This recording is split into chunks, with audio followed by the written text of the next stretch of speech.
ശില്പ, നമ്മുടെ നാട്ടില് നമ്മൾ ഏറ്റവും കൂടുതൽ വേദനിച്ച ഒരു കാര്യമായിരുന്നു നീനു കെവിൻ. അവര് ആത്മാർത്ഥമായി പ്രണയിച്ചു, പക്ഷെ അവരെ വീട്ടുകാർക്ക് അത് ഒട്ടും ആക്സെപ്റ്റ് ചെയ്യാൻ പറ്റുന്നില്ല. അതിന്റെ മീൻസ് അതിനെ തുടർന്ന് അവർ ആ യുവാവിനെ കൊന്നു കളയുന്നു. എന്നിട്ട് അവര് ഭയങ്കര അഭിമാനമാണോ അവർക്ക് കാത്തു സൂക്ഷിക്കാൻ സാധിച്ചത്? ദുരഭിമാന കൊലകൾ എന്ന് പറയുന്നത് എനിക്ക് തോന്നുന്നു ആ ദുരഭിമാനമാകുന്നത് ചെയ്യുന്നവർക്കാണ് എന്നുള്ളതാണ്. അതിനുശേഷമാണ് അതുകൊണ്ട് എന്ത് നേട്ടമാണ് എന്നുള്ളത് വലിയൊരു ചോദ്യമാണ്. കാരണം നീനു ഇപ്പോഴും കെവിന്റെ ഓർമ്മകളിൽ ജീവിക്കുന്ന ഒരു സ്ത്രീയാണ്. അല്ലാതെ നീനുവിനെ മാറ്റിയെടുക്കാൻ അവർക്ക് സാധിച്ചു? ഇല്ല. പിന്നെ അവർക്ക് എന്ത് നേട്ടമാണ് ഉണ്ടായത്? മകൾ കുറച്ചുകൂടി സങ്കടത്തിലേക്ക് ആവുക എന്നുള്ളൊരു നേട്ടമാണ് അവർ നേടിയത്. അതേപോലെ തന്നെയുള്ള ഒരു സംഭവമാണ് ലക്നൌവിൽ സംഭവിച്ചത്. അതായത് ഒരു മുസ്ലിം യുവാവ് ദലിത് യുവതിയുമായി ഒളിച്ചോടിയെന്ന് ആരോപിച്ച് യുവാവിന്റെ മാതാവിനെയും അമ്മായിമാരെയും മർദ്ദിക്കുകയും നഗ്നരാക്കി നടത്തുകയും ചെയ്തു. ഞാൻ ചോദിക്കട്ടെ, ഒരു ആണ് ഒരു പെണ്ണിനെ പ്രണയിക്കുന്നു, അത് ഇനിയിപ്പോ ജാതിയോ മതമോ എല്ലാം മാറ്റി നിർത്തിക്കൊണ്ട് അത് അവർ പ്രണയിച്ചു, അവർ ഒളിച്ചോടിപ്പോയി. ഇതില് പിന്നെ നമ്മൾ അതിൽ ഇടപെട്ടിട്ട് കാര്യമുണ്ടോ? ഏത് പരിധിയിലാണ് അല്ലെങ്കിൽ ഏത് പോയിന്റിലാണ് അവർക്ക് ഒളിച്ചോടൽ എന്ന ഓപ്ഷൻ ഓപ്റ്റ് ചെയ്യേണ്ടി വരുന്നത്? തീർച്ചയായിട്ടും ഇവർ സമ്മതിക്കില്ല, അല്ലെങ്കിൽ ഇവർ അതിനൊപ്പം നിൽക്കില്ലെന്ന് ഉറപ്പ് വരുന്നതോടെയാണ് ഒരു ആണായാലും പെണ്ണായാലും ഒളിച്ചോടാൻ തീരുമാനിക്കുന്നത്. ഇനി അതിന് മുൻപ് ഒക്കെ ഇവർ ഉപദേശിച്ച് നന്നാക്കാൻ ശ്രമിക്കുവാണെങ്കിൽ ശ്രമിക്കട്ടെ, എന്നിട്ട് നന്നാവില്ല അല്ലെങ്കിൽ അവർക്ക് ഒപ്പം ജീവിക്കണം. അത് ആ ഒരു ഇമ്പോർട്ടൻസ് അവർ അതിന് മുകളിൽ, ഫാമിലിക്ക് മുകളിൽ അവർ ആ ഇമ്പോർട്ടൻസ് കൊടുക്കുന്നത് കൊണ്ടാണ് ഇവര് ഫാമിലി വേണ്ടെന്ന് പറഞ്ഞ് പോകുന്നത്. അതിന്റെ പേരിൽ ഒന്നാമത് അതിന്റെ പേരിൽ പിന്നെ അവരെ ചൂഷണം ചെയ്യരുത്. രണ്ടാമത്തെ കാര്യം, എന്തിനാണ് കുടുംബത്തെ ഇതിലേക്ക് വലിച്ചടക്കുന്നത്? ഇവര് പറഞ്ഞയച്ചതൊന്നുമല്ലല്ലോ. അപ്പൊ പിന്നെ അവരെ സംബന്ധിച്ച് അവരുടെ മകൻ ഒരു മകളും ഒരു സ്ത്രീയുമായി പോയി, അതിനെ അവരെ ആക്രമിച്ചിട്ട് എന്ത് ഗുണമാണ് അവിടെ ഉണ്ടാകുന്നത്? അതും എന്നെ ഏറ്റവും കൂടുതൽ ഈ വാർത്തയിൽ ഞെട്ടിച്ചത് 9 സ്ത്രീകൾ അടങ്ങുന്ന 4 പുരുഷന്മാരും അടങ്ങുന്ന ഒരു സംഘം അവിടെ കയറി ഈ ആൺകുട്ടിയുടെ അമ്മയെയും അമ്മായിമാരെയും നഗ്നരാക്കി വരെ നടത്തി. ഈ 9 സ്ത്രീകളുടെ മനസ്സാണ് എന്നെ അവിടെ ഏറ്റവും കൂടുതൽ വേദനിച്ചത്. കാരണം അവരും സ്ത്രീകളാണ്. ഒന്ന് ആലോചിച്ചു, നഗ്നരാക്കി റോട്ടിലൂടെ നടത്തുക. എനിക്ക് തോന്നുന്നു ഈ ലക്നൗ ഉത്തർപ്രദേശിനെയൊക്കെ സംബന്ധിച്ചിടത്തോളം ഈ നഗ്നരാക്കി നടത്തുന്ന ഒരു ഫാന്റസി അല്ലെങ്കിൽ അവരുടെ എന്തൊരു വലിയ കാര്യമാണെന്ന് തോന്നുന്നു. കാരണം എത്രയോ വാർത്തകളായി നമ്മൾ കാണുന്നു ഇത്തരത്തിലുള്ള പ്രശ്നങ്ങൾ ഉണ്ടാകുമ്പോൾ നഗ്നരാക്കി നടത്തുക. നമ്മൾ മുൻപ് ഈസോപ്പ് കഥകളിലൊക്കെ കേൾക്കാറില്ലേ, ഇവനെ മുട്ടയടിച്ച് നഗ്നനാക്കി കഴുതപ്പുറത്ത് കയറ്റി തലയിൽ പുള്ളിയിട്ട് നടത്തിക്കുക അല്ലെങ്കിൽ അങ്ങനെ വിട് എന്ന് പറയുന്നത്. അതുപോലത്തെ ഇപ്പോഴും അവിടെ ആചരിച്ചു പോരുന്ന ഏറ്റവും വലിയ ശിക്ഷാരീതി ആയിരുന്നിരിക്കണം അത്. പക്ഷെ ആ ശിക്ഷ നടപ്പാക്കാൻ അവരാരും അല്ലെന്നുള്ളതാണ്. എങ്ങനെയാണ് അവർക്ക് അതിന് സാധിക്കുക? ഇതിൽ നമുക്ക് ആരെയാണ് തെറ്റു പറയാൻ സാധിക്കുക? അത് ആ പെൺകുട്ടിയുടെയും ആ ആൺകുട്ടിയുടെയും തീരുമാനമാണ് അവർക്കൊപ്പം ജീവിക്കണം എന്നുള്ളത്. അതുകൊണ്ടാണ് അവർ പോകുന്നത്. അവരുടെ മകളുടെ സന്തോഷമാണോ അവർക്ക് വലുത്, അതോ അവരുടെ അഭിമാനമാണോ വലുത് എന്നുള്ളൊരു വലിയൊരു ചോദ്യമുണ്ട് അവിടെ. ഇനി അഭിമാനമാണ് വലുതെങ്കിലും അവർ പോയി കഴിഞ്ഞു. ഇവരെ നഗ്നരാക്കി നടത്തിയത് കൊണ്ടോ ഇവരെ മർദ്ദിച്ചത് കൊണ്ടോ ആ അഭിമാനം അവർക്ക് തിരിച്ചു കിട്ടുന്നുണ്ടോ? ഇല്ല. അവരവിടെ ഉദ്ദേശിക്കുന്നതെന്ന് പറഞ്ഞാൽ നമ്മുടെ ടിപ്പിക്കൽ മലയാളികളും ചിന്തിക്കുന്ന ഒരു രീതിയാണ്. അതായത് നമ്മൾ കേൾക്കാറില്ലേ, ഈ ഏതെങ്കിലും ഇപ്പൊ പറയുന്ന പോലെ ഒരു ആണും ഒരു പെണ്ണും തമ്മിൽ പ്രേമിച്ച് അവര് കല്യാണത്തിന് വേണ്ടി 2 വീട്ടുകാരെയും കൺവിൻസ് ചെയ്യാൻ ശ്രമിച്ചു, അവസാനം അത് വിഫലമായി എന്ന് തോന്നുകയാണെങ്കിൽ അവർ ഒളിച്ചോടുന്നു. എൻ്റെ അറിവിൽ ഇതുവരെ ആരും ഒളിച്ചോടണം എന്ന് ഭയങ്കരമായി സ്വപ്നം കണ്ടിട്ട് ഒളിച്ചോടിയ മനുഷ്യന്മാരൊന്നും എൻ്റെ അറിവിലില്ല.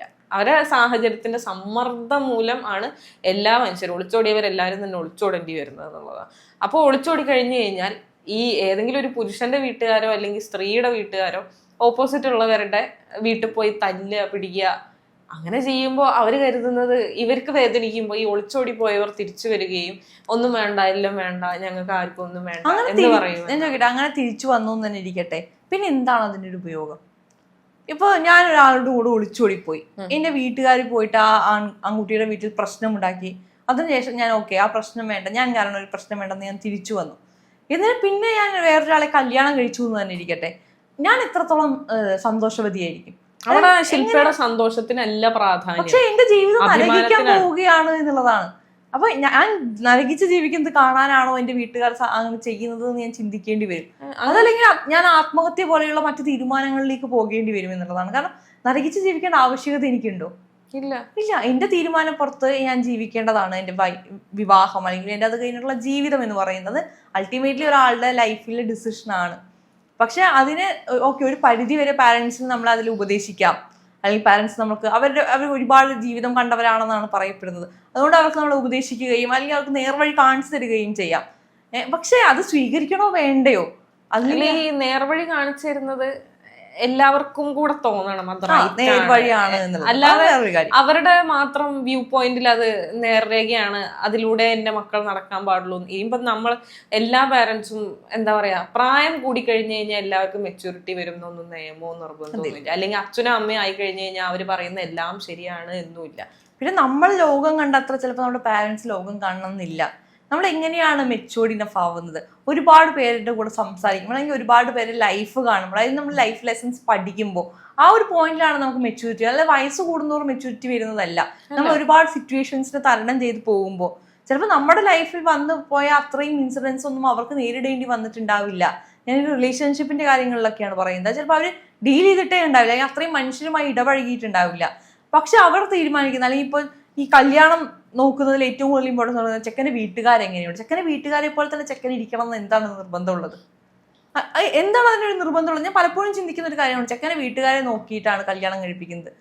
എങ്ങനെയാണ് അതിലെ ഒരു വിശ്വാസ്യത? അങ്ങനെ നോക്കുന്നവർക്ക് എന്തുകൊണ്ടാണ് ഈ കല്യാണത്തിന് മുൻപ് പെണ്ണ് ഒരു തവണയെങ്കിലും ചെക്കന്റെ വീട്ടിൽ പോയി ആ പരിസരമൊക്കെ ഒന്ന് കാണുന്നത്, അല്ലെങ്കിൽ ചെക്കന്റെ വീട്ടുകാരൊക്കെ ആയിട്ട് ഒന്ന് മിങ്കിൾ ചെയ്യുന്നത് അംഗീകരിക്കാൻ പറ്റാത്തത്?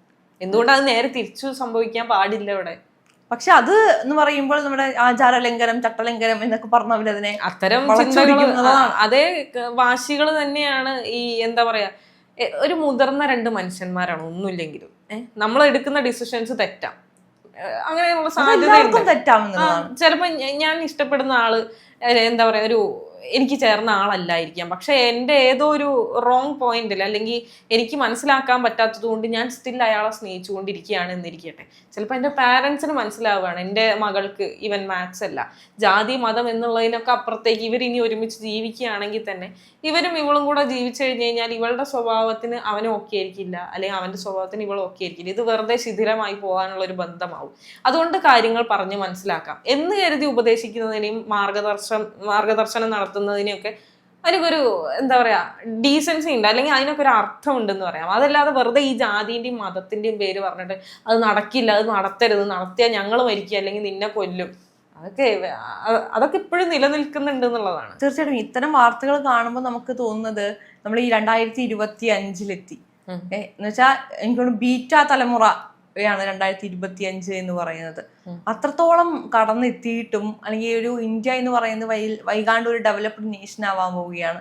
അത്തരം ഒരുപാട് മാറ്റങ്ങൾ നമ്മുടെ രാജ്യത്തുണ്ടായി, ഒരുപാട് അനാചാരങ്ങൾ ഇല്ലാണ്ടായി. എന്നിട്ടും നമ്മുടെ ആളുകളുടെ ചിന്താഗതിക്ക് മാത്രം വലിയ മാറ്റങ്ങളൊന്നുമില്ല എന്ന് പറയുന്നത് വളരെയധികം എന്താ പറയാ, നമ്മുടെ എന്ത് ചെയ്യുക, ഇനി എന്ത് ചെയ്തിട്ടും കാര്യമില്ല എന്നുള്ളൊരു തോന്നലിലേക്ക് എത്തിക്കുന്നതാണ്. ഇന്ന് എന്തുകൊണ്ടാണ് ഈ പെൺകുട്ടികളാണെങ്കിലും ആൺകുട്ടികളാണെങ്കിലും ഇത്രയും റിബലാവാൻ തുടങ്ങുന്നത്?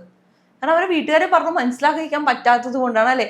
പണ്ട് കാലത്തെ പോലെയല്ല, ഇന്നത്തെ കാലത്ത് കുട്ടികൾക്ക് കാര്യമായി സെൽഫ് ഓറിയന്റഡ് ആണ്, സെൽഫിഷ് ആണ് ഒരു പോയിന്റിൽ. കാരണം ആ സെൽഫിഷ് ആവുന്നത് നല്ലതാണ് എന്നുള്ളതാണ്, അവർക്ക് നല്ലതിനാണ് ആ ഒരു സെൽഫിഷ്നെസ് എന്ന് പറയുന്നത്.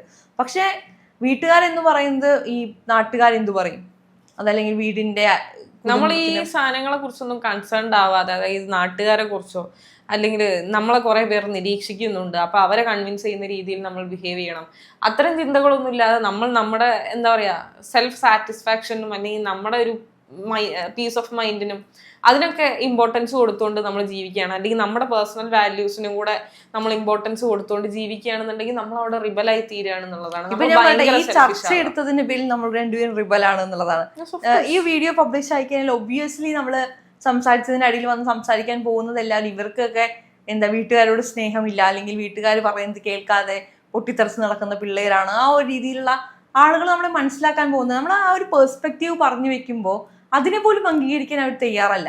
നമ്മൾ പറഞ്ഞു വെക്കുന്ന പെർസ്പെക്റ്റീവിന് നമ്മൾ ഇത് ശരിയാണ് എന്നല്ല, അങ്ങനെ ഒരു പെർസ്പെക്റ്റീവ് അതിനുണ്ട്, ആ രീതിയിൽ കൂടി ചിന്തിക്കുക. നമ്മൾ പല ചർച്ചകളും എടുക്കുന്ന സമയങ്ങളിൽ നമ്മൾ നമ്മുടെ അഭിപ്രായങ്ങളല്ല കൂടുതലും, അതിന്റെ ഫാക്ട്സ് നമ്മൾ പറഞ്ഞു പോകാറുണ്ട്, അഭിപ്രായങ്ങൾ പറയാറുണ്ട്, ഒപ്പം ഫാക്ട്സ് പറഞ്ഞു പോകാറുണ്ട്. പക്ഷെ അതിന് ആളുകൾ കാണുന്നത് എന്താണ്, ഓക്കെ ഇവൾ ഇങ്ങനെ ആയതുകൊണ്ട് ഇവളിങ്ങനെ പറയുന്നു. നമ്മൾ ലെസ്ബിയൻ ഗേ റിലേഷൻഷിപ്പിനെ കുറിച്ച് സംസാരിക്കുന്ന ഞാൻ ലെസ്ബിയനോ അല്ലെങ്കിൽ നമ്മൾ ഒരു ഗേ റിലേഷൻഷിപ്പിലോ ആവണമെന്നുണ്ടോ? ഇല്ല. പക്ഷെ ആളുകൾ അതിനെ അങ്ങനെയാണ് പെർസീവ് ചെയ്യുന്നത് എന്നുള്ളതാണ്. ഞാൻ ചോദിക്കട്ടെ, ഈ മുസ്ലിം കമ്മ്യൂണിറ്റിയിലുള്ള, ഞാൻ ഒരു മതത്തെയും ഇവിടെ ആക്ഷേപിക്കാനോ ഉയർത്തി കാണിക്കാനോ ഉദ്ദേശിക്കുന്നില്ല, എന്നിരുന്നാലും ഞാൻ ചോദിക്കുകയാണ്, ഈ മുസ്ലിം കമ്മ്യൂണിറ്റിയിൽ ഒന്നിലധികം സ്ത്രീകളെ വിവാഹം കഴിച്ചാൽ പ്രശ്നമില്ല, അല്ലെങ്കിൽ അതിനൊരു വലിയ ക്രൈമായിട്ടൊന്നും ആരും കണക്കാക്കുന്നില്ല, നമ്മളും അതിനെ എതിർക്കാനോ ഒപ്പം പിടിക്കാനോ പോകുന്നില്ല. എന്നിരുന്നാലും ഇതേ ആളുകൾക്ക് അപ്പൊ എന്തുകൊണ്ടാണ് തൻ്റെ മകൾ അല്ലെങ്കിൽ മകൻ വേറൊരു അന്യമതത്തിലോ അന്യജാതിയിലോ ഉള്ള ആളെ കല്യാണം കഴിക്കുമ്പോൾ അത് പറ്റാത്തത്? അതൊരു ചോദ്യമാണ്. കാരണം അതിന് എന്തുകൊണ്ട് അവർ എതിർക്കുന്നില്ല എന്ന് ചോദിച്ചു കഴിഞ്ഞാൽ ഒന്നിൽ കൂടുതൽ ആയാലും അത് മുസ്ലിം ആണല്ലോ. ഞാൻ ചോദിക്കട്ടെ, ഈ ആദിമകാലത്ത് അല്ലെങ്കിൽ പുരാതന കാലത്ത് ഈ അന്ന് ഈ ജാതി മതമൊക്കെ ഉണ്ടായിരുന്നു? അല്ലെങ്കിൽ ഒരു പുരുഷൻ അല്ലെങ്കിൽ ഒരു സ്ത്രീ എത്ര പേരുമായിട്ട് ലൈംഗിക ബന്ധത്തിൽ ഏർപ്പെടുന്നു, അല്ലെങ്കിൽ അവര് ആരുടെയൊക്കെ കൂടെ എന്തൊക്കെ ചെയ്യുന്നു എന്നുള്ളതിന് അന്ന് ആരെങ്കിലും കണക്ക് വെച്ചു? ഇല്ല, ഒരിക്കലും ഇല്ല. പക്ഷെ അത് പിന്നീട് ഞാൻ പറയട്ടെ, എന്തിന്റെയൊക്കെയോ പേരിൽ ഇപ്പൊ ചില ആൾക്കാർ പറയുന്നു എന്തിനൊക്കെ അടിസ്ഥാനത്തിലാണ് ജാതി മതങ്ങൾ ഉണ്ടായത് എന്ന് പറയുന്നു. അതിന്റെ അടിസ്ഥാനത്തിലുള്ള വേർതിരിവ് കൊണ്ടുവന്നപ്പോൾ അതിനെ മനുഷ്യത്തിന് ഡിവൈഡ് ചെയ്യാനുള്ള കാര്യങ്ങളായിട്ടാണ് എടുത്തത്. പക്ഷെ അതിന്റെ ഉദ്ദേശങ്ങൾ അതായിരിക്കണം എന്നില്ല എന്നുള്ളതാണ്. ഒരിക്കലും മനുഷ്യനെ വിഭജിക്കുക എന്നുള്ള ഒരു ലക്ഷ്യം പലർക്കും ഉണ്ടായിട്ടുണ്ടാവില്ല. ഇപ്പൊ ഈ ജാതിയുടെ കാര്യം പറയുമ്പോൾ എല്ലാവരും പറയുന്നതാണ് ഓരോ ജോലി ചെയ്യുന്നവരെ ഓരോ കാറ്റഗറീസ് ആക്കിയതാണ്, അതാണ് പിന്നീട് ജാതി വ്യവസ്ഥയായത് എന്ന് പറയുന്നവരുണ്ട്. എന്ന് വെച്ച് കഴിഞ്ഞാൽ ഇപ്പൊ നമ്മൾ പണ്ട് കാലത്ത് ഓരോ ജാതിക്കാർ അല്ലെങ്കിൽ ഒരു ജോലി ചെയ്യുന്നവരെല്ലാം ഇപ്പൊ എ കാറ്റഗറിയിലുള്ളവരെല്ലാം കാർപ്പന്റേഴ്സ് ആണ്, ബി കാറ്റഗറിയിലുള്ളവരെല്ലാം അമ്പലങ്ങളിൽ പൂജ ചെയ്യൂ. അങ്ങനെയാണ് അതിനവർ പേര് കൊടുത്തതായിരിക്കാം ഈ നമ്പൂതിരി അല്ലെങ്കിൽ മറ്റു ജാതികൾ എന്ന് പറയുന്നത്. പക്ഷെ അതിന് പിന്നീട് ഒരു വലിയ ജാതി സമ്പ്രദായമാക്കി അയിത്തം കൊണ്ടുവന്നു. ഒരാൾ വലുതും ഒരാൾ ചെറുതുമായി മാറി. അതിന്റെ ഒരു ആവശ്യകത ഉണ്ടായിരുന്നില്ല. പക്ഷെ അങ്ങനെ ആയിപ്പോയെങ്കിലും പിന്നീട് അതിന് സത്യം തിരിച്ചറിയുമ്പോൾ നമ്മൾ അതിനെ തിരുത്താൻ തയ്യാറാവുന്നില്ല എന്നുള്ളതാണ്.